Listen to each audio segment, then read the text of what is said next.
Hey there! Want to know the secret behind that creamy, dreamy Italian gelato you can't stop thinking about? Today I'll show you how to make authentic gelato right in your kitchen. The same recipe that Italian artisans have perfected over generations. Trust me, once you try this, you'll never look at store-bought ice cream the same way again. All ingredients are listed in the description below. Let's make some magic! Alright, let's dive right into making the best gelato you've ever tasted. First up, grab your stand mixer bowl or a large mixing bowl. We're going to whisk together some egg yolks and granulated sugar. You want to keep whisking until the mixture becomes light and smooth. This is where the magic begins. As the sugar dissolves and the yolks turn a pale yellow, creating a creamy base for our gelato. If you don't have a stand mixer, a hand whisk works just fine. Just be prepared for a little arm workout. And if you want to improve your recipes, I'll share a little secret with you. The blender I use is great for all kinds of dishes. It's the one that helps me achieve those delicious results. If you're interested, you'll find the link in the description. You'll be surprised by the difference. Next, let's move over to the stove. In a saucepan, gently heat your whole milk. We're aiming for a temperature of 85 degrees Celsius or 185 degrees Fahrenheit. This is just below boiling, so keep an eye on it. You'll notice the milk starting to steam and tiny bubbles forming around the edges. This step is crucial because it helps to infuse the milk with a rich, creamy flavor that will make our gelato irresistible. Now, here comes a critical step. Slowly pour the hot milk into your egg and sugar mixture while continuously whisking.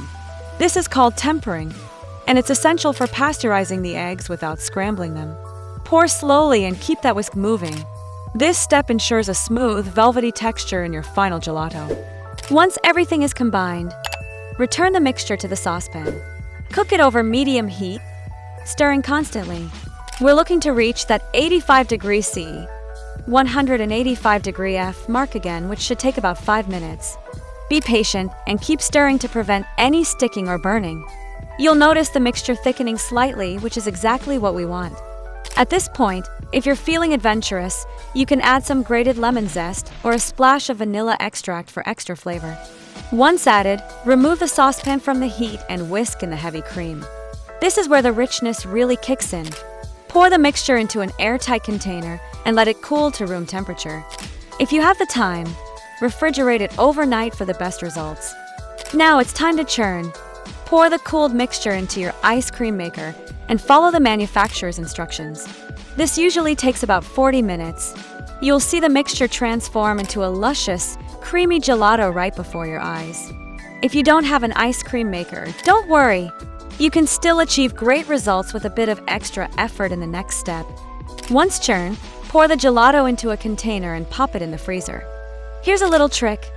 Every 30 minutes, take it out and give it a good mix with a hand whisk or an electric whisk on low speed for about 30 seconds. This helps to break up any ice crystals and keeps your gelato smooth. Repeat this process for about 5 hours. It's a bit of a labor of love, but trust me, it's worth it. Finally, your gelato is ready to be served. For the smoothest texture, make sure it's well mixed before scooping. You can serve it as is, or get creative with toppings like fresh berries, chocolate shavings, or a drizzle of honey. Enjoy the fruits of your labor and savor every creamy, dreamy bite.